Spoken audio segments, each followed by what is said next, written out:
Pour votre prochain séjour en famille ou entre amis, le domaine du Berceau de Moïse vous accueille. Situé dans un lieu calme et une végétation luxuriante, le Berceau de Moïse vous propose des appartements tout confort, du T2 au T4, climatisés avec une magnifique terrasse. La détente est assurée autour de sa piscine et de son jacuzzi. Réservation au 05 90 81 64 28 ou au 06 43 87 30 15. Possibilité de privatiser le domaine pour vos événements familiaux et professionnels. Martinique Actualité. Allez, voilà un rendez-vous repoussé, mais pas annulé. Le grand congrès des élus de la Martinique, celui qui se doit plancher sur l'évolution statutaire de l'île, ne se tiendra pas les 2 et 3 octobre comme prévu. Il faudra patienter quelques jours de plus. Les élus ont finalement fixé la date au 8 et 9 octobre, toujours à l'hôtel de la collectivité à Plateau-Roi. Officiellement, c'est une simple histoire d'agenda. On veut s'assurer que tout le monde soit bien autour de la table pour ce moment clé. Et puis, détail important, les élus ultramarins seront reçus à Paris le 30 septembre par le président de la République Macron pour parler justement d'évolution institutionnelle. Autant dire que le timing promet d'être serré mais stratégique.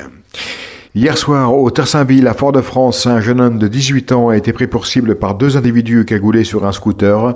Grièvement blessé, il est décédé peu avant minuit au CHU. Sur place, une dizaine de douilles ont été retrouvées. Ce drame porte à 28 le nombre d'homicides depuis le début de l'année, dont 23 commis par arme à feu. Une spirale meurtrière qui ne cesse de s'aggraver et qui alimente bien sûr l'inquiétude de la population. Dans ce contexte de violence à répétition, la justice serre la vis. Après les interpellations du week-end dernier, 7 hommes poursuivis pour détention d'armes à feu ont été déférés. 4 d'entre eux ont déjà été jugés en comparution immédiate. Les peines vont de 15 mois à 36 mois de prison, dont 30 fermes. 3 prévenus dorment désormais derrière les barreaux de Ducos. Un autre exécutera sa peine sous bracelet électronique. La police nationale et la gendarmerie assurent poursuivre leurs opérations pour retirer ces armes du marché. Des armes qui, selon l'enquête, arrivent directement des États-Unis, du Brésil ou encore de Sainte-Lucie. Nouvelle manche dans le bras de fer entre l'Assor et les usagers du nord de l'île. La communauté d'agglomération Cap-Nord a tenu ce jeudi son conseil communautaire grâce à l'ordre du jour. L'audition du directeur de l'Assor Martinique. Face aux pénuries d'eau à répétition, Bruno Nestor Azero, le président de Cap-Nord, envisage carrément des sanctions financières contre l'entreprise. Des pénalités pourraient être appliquées pour non-respect du contrat de délégation de service public, car pour les habitants, le constat est clair.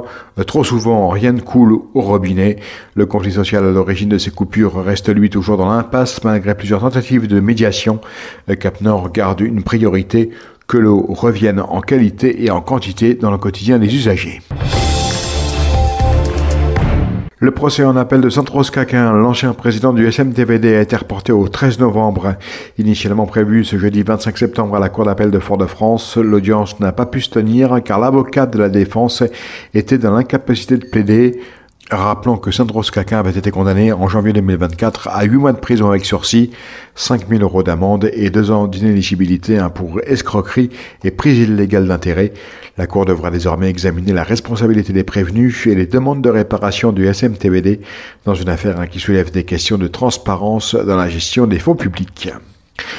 Le procès de 4 ans de fortune, dit Kouchi, devant la cour d'assises de Guadeloupe, s'est poursuivi ce jeudi dans un climat de peur intense, 4e et dernier jour des débats.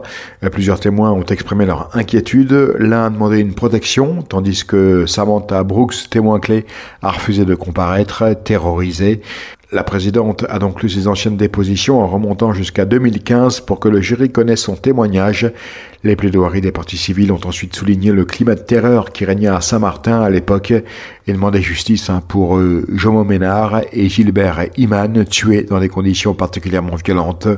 Cet après-midi a été consacré au réquisitoire de l'avocat général et à la plaidoirie de la défense, un procès où la peur des témoins reste un acteur invisible mais omniprésent.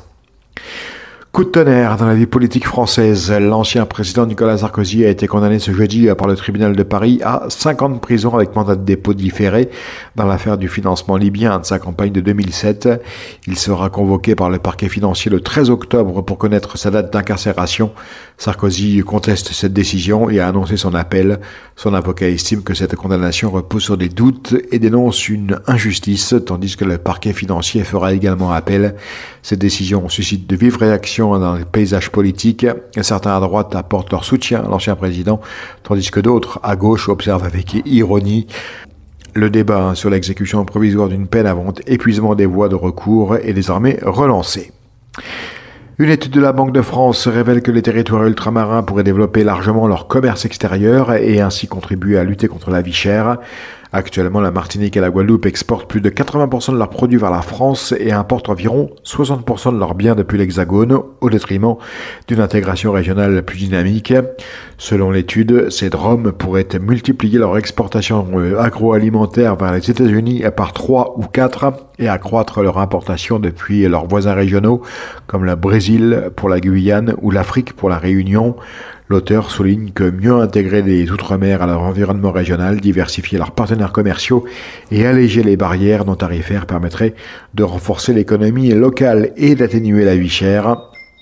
En résumé, les Outre-mer ont un potentiel de commerce largement sous-exploité qui pourrait profiter à tous.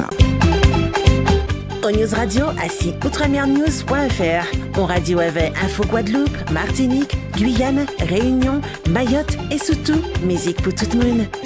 Attention.